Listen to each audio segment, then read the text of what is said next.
Oi, pais, mães e responsáveis do segundo ano A. Aqui quem está falando é o professor Vicente Breno. Como vocês já sabem, eu sou o diretor de turma da turma qual os filhos de vocês estudam na Escola Vicente de Paulo da Costa. E eu resolvi gravar esse vídeo para mostrar para vocês, antes de passar, de enviar a ficha avaliativa dos filhos de vocês no privado, do WhatsApp, eu vou primeiro postar esse vídeo aqui no grupo de WhatsApp da turma, como eu estou fazendo agora, onde vocês já devem estar assistindo, para que vocês tenham uma noção do que significa cada um desses indicadores que estão presentes na ficha do filho de vocês ou da filha, tá bom? Nesse caso aqui, eu peguei como base a ficha avaliativa do nosso aluno, nosso estudante, do Marlon Rafael, tá bom? Que era a turminha também do segundo A.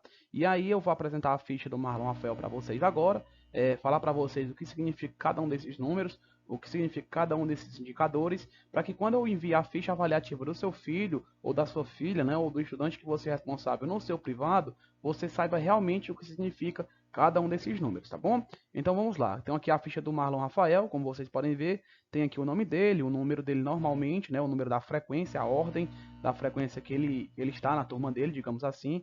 Temos aqui logo após o curso almejado, né? No caso do Marlon, ele quer direito, e aí ele precisa aqui de uma pontuação média no Enem para entrar pelo SISU de 704 pontos. Então é um trabalho que a escola vem desenvolvendo e querendo desenvolver ainda mais forte, principalmente com essas turmas que são agora de tempo integral, que no caso é a turma aqui do Marlon Rafael, que no caso é a turma dos filhos e filhas de vocês, no caso do segundo A, né? Então também estou com esse trabalho muito grande de cooperação com a escola, né, com a gestão, para que nessa turma do segundo A, especificamente nela, né, a gente tenha um resultado muito bom ao final da terceira série do ensino médio e, consequentemente, os filhos de vocês consigam mesmo ingressar no ensino superior através do SISU e, consequentemente, se eles conseguirem pelo SISU, eles não vão ter que pagar mensalidade alguma para isso.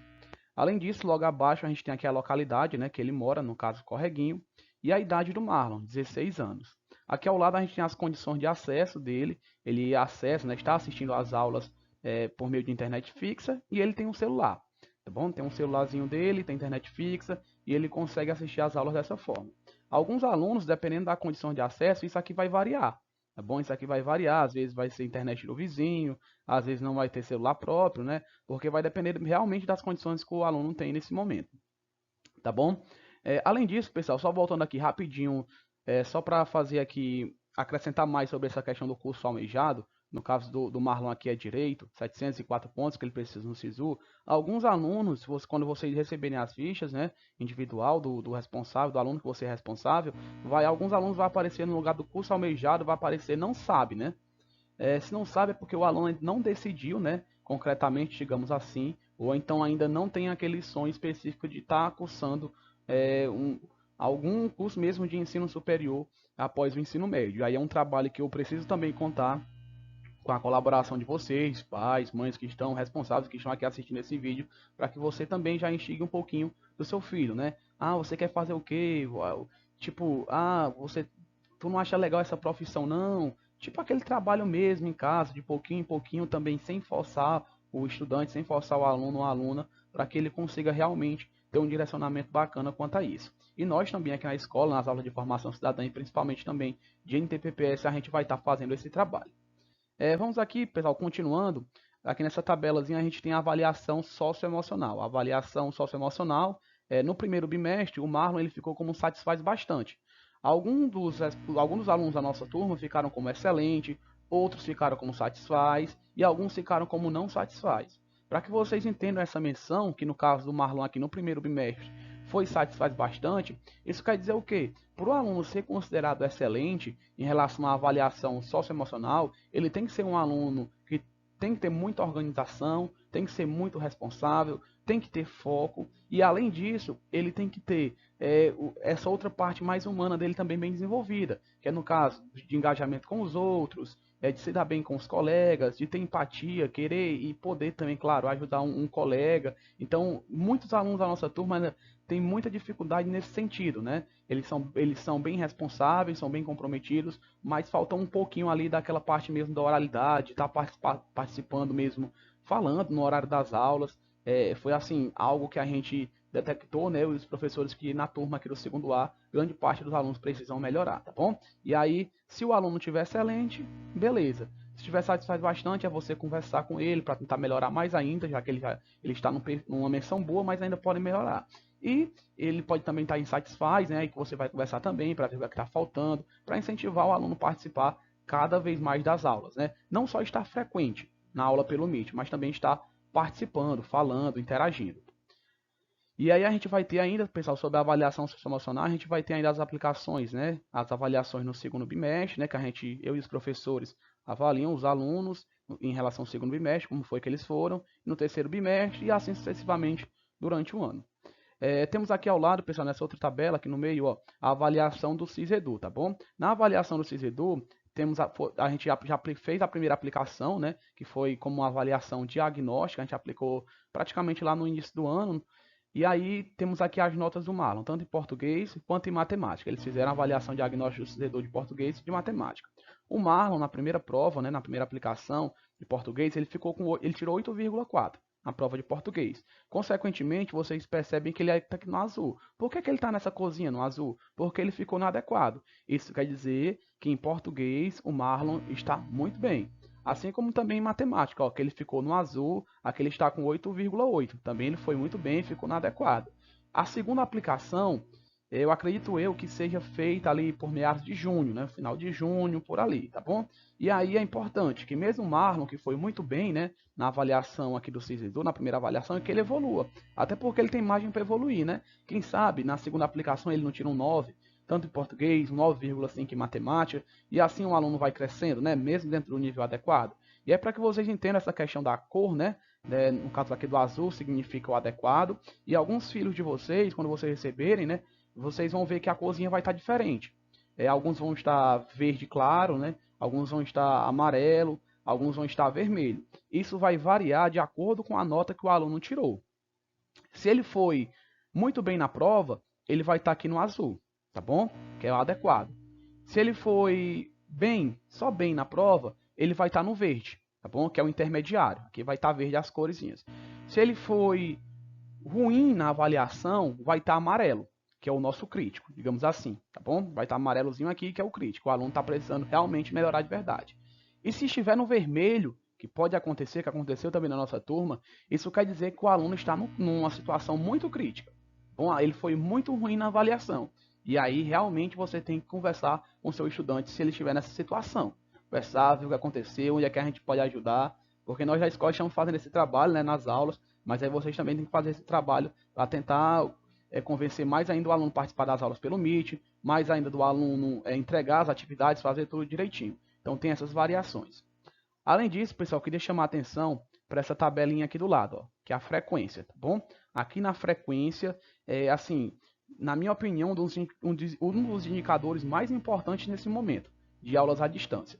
Porque a frequência, pessoal, ela está indicando para você se o seu estudante ele está participando das aulas pelo Google Meet e se ele está entregando as atividades.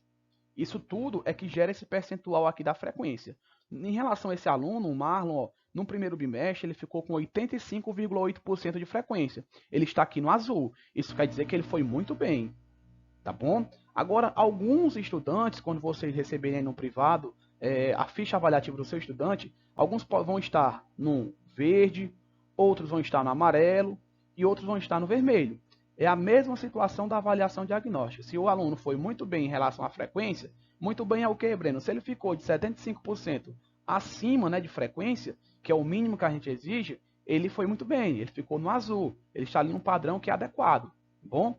Agora, se ele ficou de 50% até 74%, ele vai ficar ali no verdinho, digamos assim. É que ele está precisando ainda melhorar. Tá bom? Ele está precisando melhorar para que ele consiga pelo menos 75%. E aí eu quero parar aqui para refletir com vocês. Pessoal, por lei mesmo da LDB, o estudante para ser aprovado no final do ano letivo, ele precisa de pelo menos 75% de frequência para que ele consiga a sua aprovação. E aí se o seu filho, se o seu estudante, quando você receber isso no primeiro bimestre, ele tiver abaixo de 75%, você tem que conversar com ele para que nos outros bimestres que a gente tem durante o ano, no segundo bimestre, no terceiro bimestre, no quarto bimestre, ele participe das aulas pelo Google Meet, que ele entregue as atividades, porque é isso que está gerando a frequência dele. Tá bom? Então eu queria chamar bastante atenção para esse indicador, para a frequência. Você observe bem e fale, olha, você só está com menos de 75% de frequência. Você precisa participar mais das aulas. Tá bom? E aí também, até mesmo no caso aqui do Marlon, né, que está com 85,8%, a gente sabe que também a mãe, o responsável por ele, pode conversar para que ele consiga alcançar e ficar próximo ali do 100%, que é o adequado. Tá bom? Mais adequado ainda do que ele já está.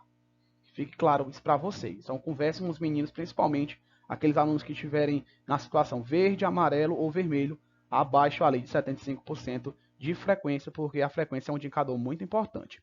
E por fim, pessoal, a gente tem aqui, ó, a gente tem as médias aqui dos filhos de vocês e filhas de vocês aqui abaixo, tá bom? As médias do primeiro bimestre de arte, biologia, educação física, filosofia, física, geografia, história, espanhol, inglês, português, matemática 1, matemática 2, química, sociologia, NTPPS e redação. São as disciplinas mesmo do currículo mesmo normal que os filhos de vocês e filhas também estudam aqui na escola. E aí eu queria chamar a atenção para as médias aqui de filosofia no primeiro bimestre, de espanhol e de sociologia. Como vocês já podem ver aqui, ó, o Marlon não tem média de filosofia, não tem média de espanhol e não tem média de sociologia no primeiro bimestre. Por quê? Porque nenhum dos alunos da nossa turma do segundo A, em relação ao primeiro bimestre ainda, vão ter essa média, visto que eles não tiveram, digamos assim, professores dessas disciplinas no primeiro bimestre. Tá bom? Aí, agora no segundo bimestre, a gente já tem professor de filosofia e de espanhol. A gente está só com carência de sociologia. Aí, no segundo bimestre, já vai ter as médias também de filosofia e de espanhol. Tá bom? Que fique claro para vocês. Não precisa se preocupar com essas falhas, né? Com essas disciplinas que estão em branco aqui. Tá bom? Que isso aqui eu acredito que ao longo do ano vai ser resolvido. E não está aqui ainda porque no primeiro bimestre, como eu já falei, eles não tinham professores dessas disciplinas. Tá bom? Aí a gente percebe aqui ainda em relação às disciplinas, pessoal, em relação às médias do Marlon em cada disciplina, que ele está muito bem, né? A gente vê aqui que em arte ele está com 9,5, biologia ele está com 10. A gente percebe que em relação aqui o Marlon, em todas as disciplinas, com exceção das disciplinas que são carência de professor, ele passou, ele foi aprovado. E como é que eu sei isso, Breno? Como é que eu sei que o meu filho ele foi aprovado? Você sabe se ele não estiver com nenhuma média aqui abaixo de 6, se todas as médias dele em cada uma dessas disciplinas estiver acima de 6, isso quer dizer, de 6 para cima, na verdade, isso quer dizer que ele foi aprovado no primeiro bimestre. Agora, se tiver alguma médiazinha dessa abaixo de 6, isso quer dizer que o seu aluno, o seu estudante que você é responsável, ele ficou reprovado no primeiro bimestre. E aí ele vai ter que estudar, correr mais atrás nesse segundo bimestre para tentar recuperar essa nota. Bom, pessoal, então é isso. Eu queria fazer um vídeo curto, acabei me alongando muito, mas eu também não poderia deixar aqui passar essa oportunidade para agradecer a todos vocês, pais, mães e responsáveis da turma do segundo A, pelo comprometimento e pela ajuda que vocês têm dado à escola com os estudantes de vocês. Eu espero que a gente continue assim durante esse ano letivo, tá bom? Tchau e até a próxima oportunidade.